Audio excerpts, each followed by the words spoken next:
There was once a woman who wished very much to have a little child, but she could not obtain her wish. At last she went to a fairy and said, I should so very much like to have a little child. Can you tell me where I can find one? Oh, that can be easily managed, said the fairy. Here is a barley corn of a different kind to those which grow in the farmer's fields and which the chickens eat. Put it into a flower pot and see what will happen. Thank you, said the woman, and she gave the fairy 12 shillings, which was the price of the barley corn. Then she went home and planted it, and immediately there grew up a large handsome flower, something like a tulip in appearance, but with its leaves tightly closed as if it were still a bud. It is a beautiful flower, said the woman, and she kissed the red and golden-coloured leaves. And while she did so, the flower opened, and she could see that it was a real tulip. Within the flower, upon the green velvet stamens, sat a very delicate and graceful little maiden. She was scarcely half as long as a thumb, and they gave her the name of Thumberlina, or Tiny, because she was so small. A walnut shell, elegantly polished, served her for a cradle. Her bed was formed of blue-violet leaves, with a rose leaf for a counterpane. Here she slept at night, but during the day she amused herself on a table where the woman had placed a plateful of water. Round this plate were wreaths of flowers with their stems in the water, and upon it floated a large tulip leaf, which served Tiny for a boat. Here the little maiden sat and rowed herself from side to side with 2 oars made of white horsehair. It really was a very pretty sight. Tiny could also sing so softly and sweetly that nothing like her singing had ever before been heard. One night, while she lay in her pretty bed, a large, ugly, wet toad crept through a broken pane of glass in the window and leaped right upon the table where Tiny lay sleeping under her rose-leaf quilt. What a pretty little wife this would make for my son, said the toad, and she took up the walnut shell in which little Tiny lay asleep and jumped through the window with it into the garden. In the swampy margin of a broad stream in the garden lived the toad with her son. He was uglier even than his mother, and when he saw the pretty little maiden in her elegant bed, he could only cry, Croak, croak, croak. Don't speak so loud, or she will wake, said the toad. And then she might run away, for she is as light as swan's down. We will place her on one of the water lily leaves out in the stream. It will be like an island to her, she is so light and small, and then she cannot escape. And while she is away, we will make haste and prepare the stateroom under the marsh in which you are to live when you are married. Far out in the stream grew a number of water lilies, with broad green leaves which seemed to float on the top of the water. The largest of these leaves appeared farther off than the rest, and the old toad swam out to it with the walnut shell, in which little Tiny lay still asleep. The tiny little creature woke very early in the morning and began to cry bitterly when she found where she was, for she could see nothing but water on every side of the large green leaf, and no way of reaching the land. Meanwhile, the old toad was very busy under the marsh, decking her room with rushes and wild yellow flowers to make it look pretty for her new daughter-in-law. Then she swam out with her ugly son to the leaf on which she had placed poor little Tiny. She wanted to fetch the pretty bed, that she might put it in the bridal chamber to be ready for her. The old toad bowed low to her in the water and said, Here is my son, he will be your husband, and you will live happily in the marsh by the stream. Croak, croak, croak, was all her son could say for himself. So the toad took up the elegant little bed and swam away with it, leaving Tiny all alone on the green leaf where she sat and wept. She could not bear to think of living with the old toad and having her ugly son for a husband. The little fishes, who swam about in the water beneath, had seen the toad and heard what she said, so they lifted their heads above the water to look at the little maiden. As soon as they caught sight of her, they saw she was very pretty, and it made them very sorry to think that she must go and live with the ugly toads. No, it must never be, So they assembled together in the water round the green stalk which held the leaf on which the little maiden stood, and gnawed it away at the root with their teeth. Then the leaf floated down the stream, carrying Tiny far away out of reach of land. Tiny sailed past many towns, and the little birds in the bushes saw her and sang, What a lovely little creature. So the leaf swam away with her farther and farther, till it brought her to other lands. A graceful little white butterfly constantly fluttered round her, and at last alighted on the leaf. Tiny pleased him, and she was glad of it, for now the toad could not possibly reach her. And the country through which she sailed was beautiful, and the sun shone upon the water till it glittered like liquid gold. She took off her girdle and tied one end of it round the butterfly, and the other end of the ribbon she fastened to the leaf, which now glided on much faster than ever, taking little Tiny with it as she stood. Presently, a large cockchafer flew by. The moment he caught sight of her, he seized her round her delicate waist with his claws and flew with her into a tree. The green leaf floated away on the brook, and the butterfly flew with it, for he was fastened to it and could not get away. Oh, how frightened little Tiny felt when the cockchafer flew with her to the tree. But especially was she sorry for the beautiful white butterfly which she had fastened to the leaf, for if he could not free himself, he would die of hunger. But the cockchafer did not trouble himself at all about the matter. He seated himself by her side on a large green leaf, gave her some honey from the flowers to eat, and told her she was very pretty, though not in the least like a cockchafer. After a time, all the cockchafers turned up their feelers and said, She has only 2 legs. How ugly that looks. She has no feelers, said another. Her waist is quite slim. Pooh, she is like a human being. Oh, she is ugly, said all the lady cockchafers, although Tiny was very pretty. Then the cockchafer who had run away with her believed all the others when they said she was ugly and would have nothing more to say to her, and told her she might go where she liked. Then he flew down with her from the tree and placed her on a daisy, and she wept at the thought that she was so ugly that even the cockchafers would have nothing to say to her. And all the while she was really the loveliest creature that one could imagine, and as tender and delicate as a beautiful rose leaf. During the whole summer, poor little Tiny lived quite alone in the wide forest. She wove herself a bed with blades of grass and hung it up under a broad leaf to protect herself from the rain. She sucked the honey from the flowers for food and drank the dew from their leaves every morning. So passed away the summer and the autumn, and then came the winter, the long, cold winter. All the birds who had sung to her so sweetly were flown away, and the trees and the flowers had withered. The large clover leaf under the shelter of which she had lived was now rolled together and shriveled up. Nothing remained but a yellow withered stalk. She felt dreadfully cold, for her clothes were torn, and she was herself so frail and delicate that poor little Tiny was nearly frozen to death. It began to snow too, and the snowflakes, as they fell upon her, were like a whole shovelful falling upon one of us, for we are tall, but she was only an inch high.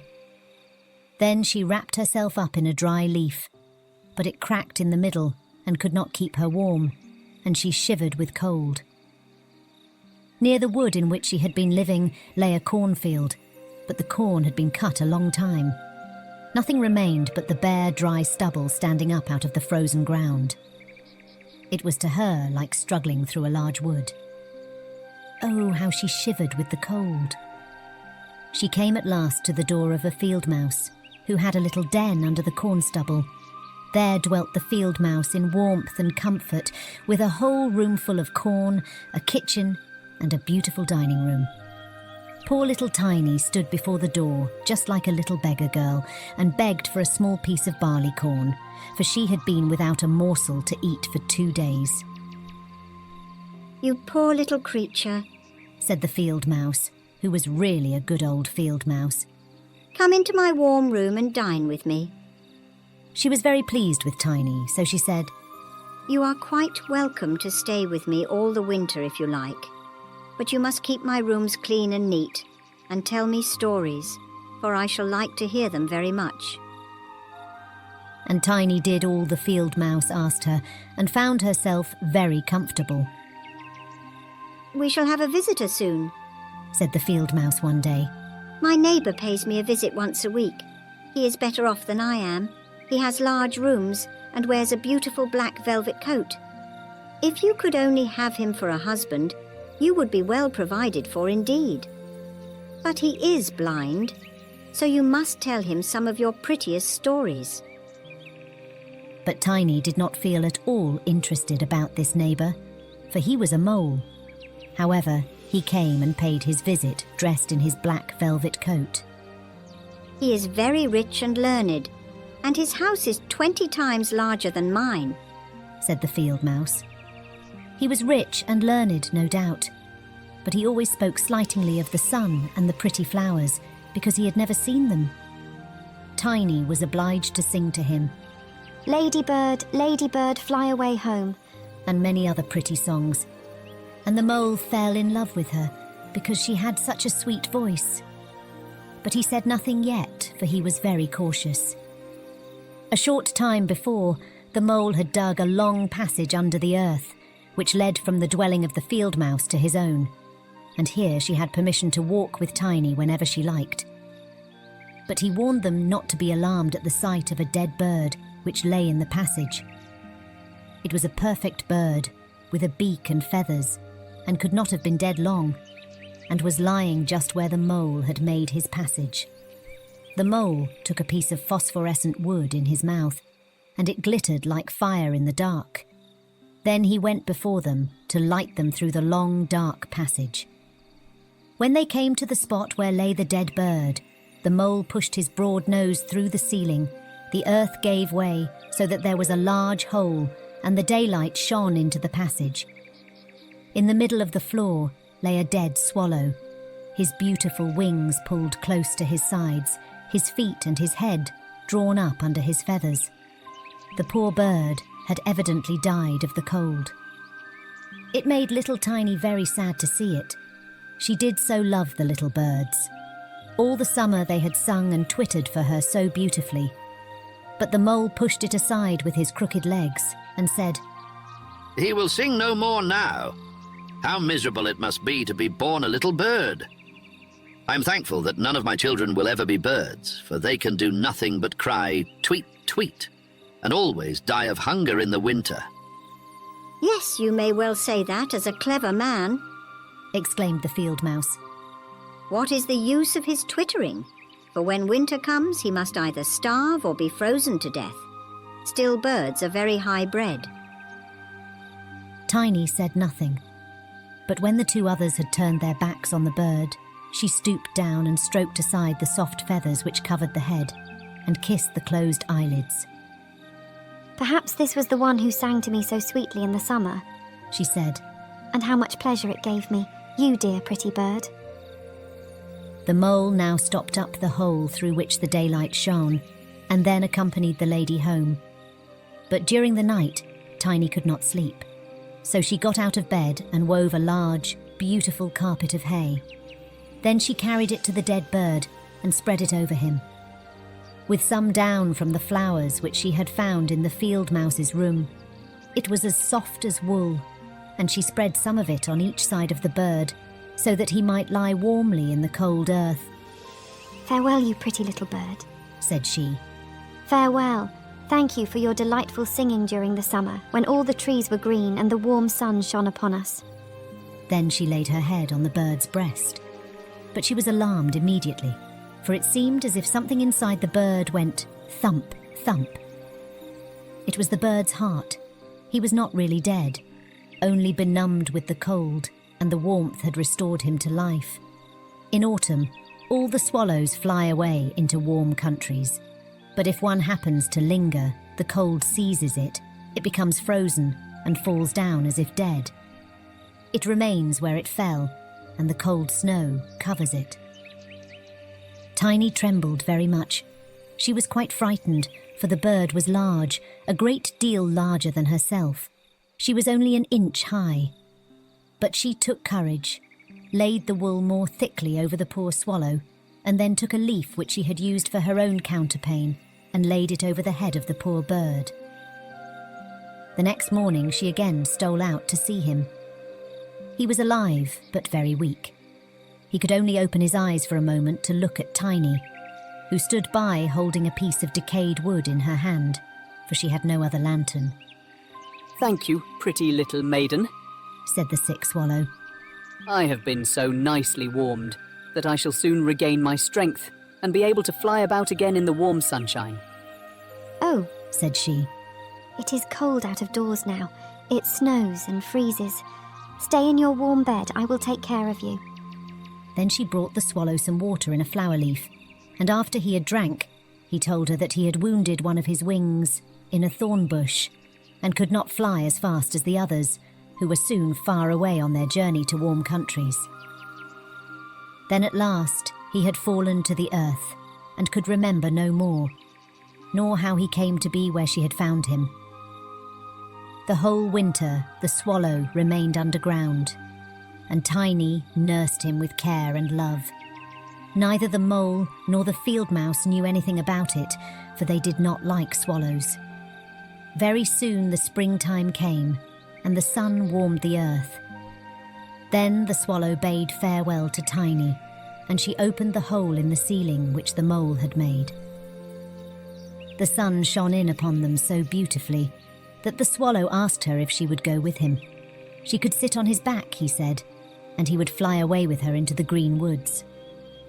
But Tiny knew it would make the field mouse very grieved if she left her in that manner.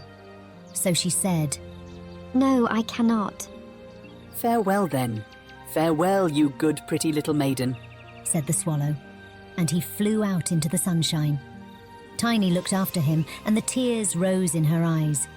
She was very fond of the poor swallow. Tweet, tweet, sang the bird as he flew out into the green woods, and Tiny felt very sad. She was not allowed to go out into the warm sunshine. The corn which had been sown in the field over the house of the field mouse had grown up high into the air and formed a thick wood to Tiny, who was only an inch in height. You are going to be married, Tiny, said the field mouse. My neighbour has asked for you. What good fortune for a poor child like you. Now we will prepare your wedding clothes. They must be both woolen and linen. Nothing must be wanting when you are the mole's wife. Tiny had to turn the spindle, and the field mouse hired 4 spiders who were to weave day and night. Every evening the mole visited her and was continually speaking of the time when the summer would be over. Then he would keep his wedding day with Tiny, but now the heat of the sun was so great that it burned the earth and made it quite hard like a stone. As soon as the summer was over, the wedding should take place. But Tiny was not at all pleased, for she did not like the tiresome mole. Every morning when the sun rose, and every evening when it went down, she would creep out at the door, and as the wind blew aside the ears of corn so that she could see the blue sky, she thought how beautiful and bright it seemed out there, and wished so much to see her dear swallow again. But he never returned, for by this time he had flown far away into the lovely green forest. When autumn arrived, Tiny had her outfit quite ready, and the field mouse said to her, In 4 weeks the wedding must take place. Then Tiny wept and said she would not marry the disagreeable mole. Nonsense, replied the field mouse. Now don't be obstinate, or I shall bite you with my white teeth. He is a very handsome mole. The queen herself does not wear more beautiful velvets and furs. His kitchen and cellars are quite full. You ought to be very thankful for such good fortune. So the wedding day was fixed, on which the mole was to fetch Tiny away to live with him, deep under the earth, and never again to see the warm sun, because he did not like it. The poor child was very unhappy at the thought of saying farewell to the beautiful sun. and as the field mouse had given her permission to stand at the door, she went to look at it once more. Farewell, bright sun. She cried, stretching out her arm towards it. And then she walked a short distance from the house, for the corn had been cut, and only the dry stubble remained in the fields. Farewell, farewell. She repeated, twining her arm round a little red flower that grew just by her side.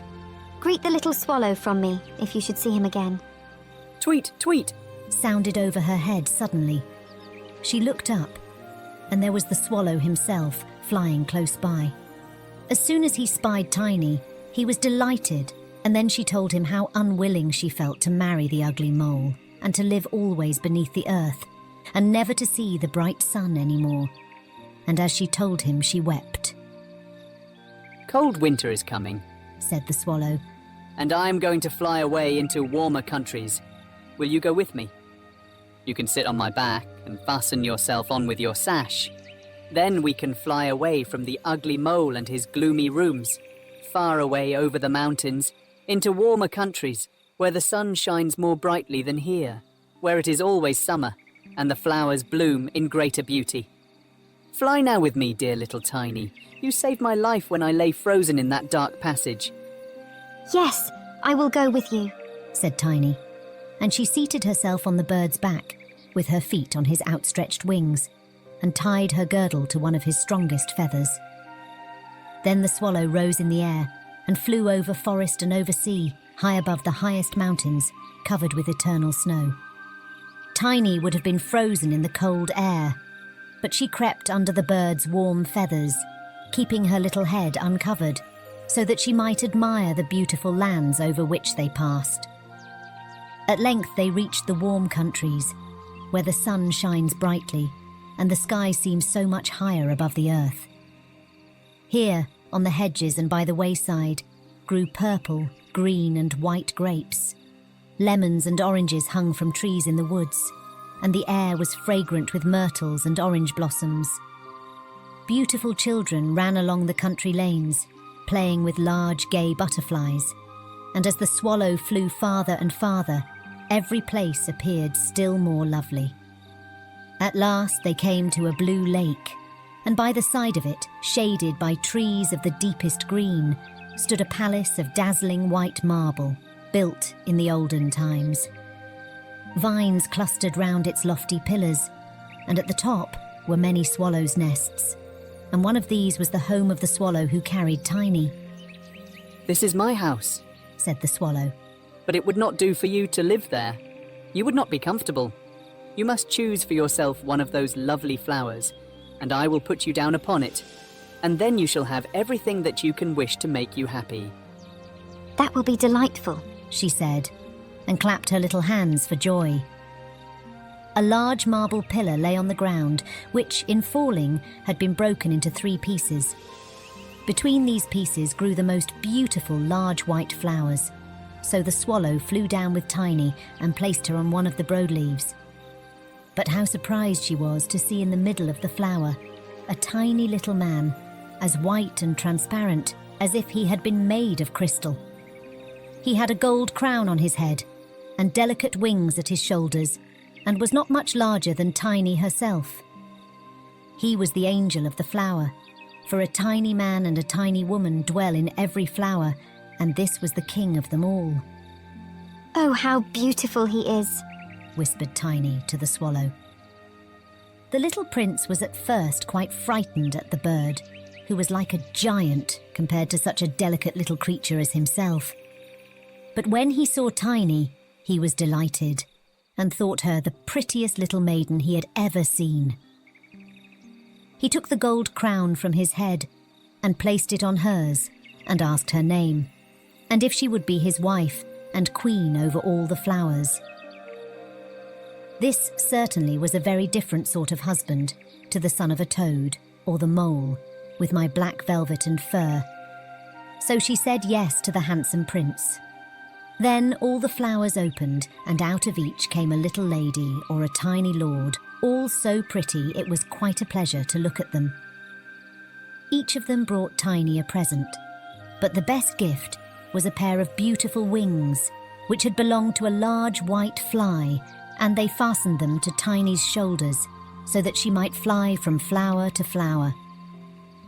Then there was much rejoicing, and the little swallow who sat above them, in his nest, was asked to sing a wedding song, which he did as well as he could.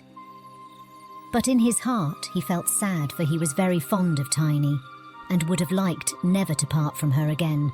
You must not be called Tiny anymore, said the spirit of the flowers to her.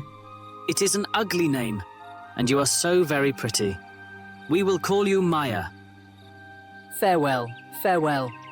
Said the swallow, with a heavy heart as he left the warm countries to fly back into Denmark. There he had a nest over the window of a house in which dwelt the writer of fairy tales. The swallow sang, Tweet, tweet. And from his song came the whole story. The end. This concludes this reading of Thumberlina by Hans Christian Andersen. If you enjoyed it, please like and subscribe. To request our next book or shop our store, visit aireadtome.com. Thanks for listening.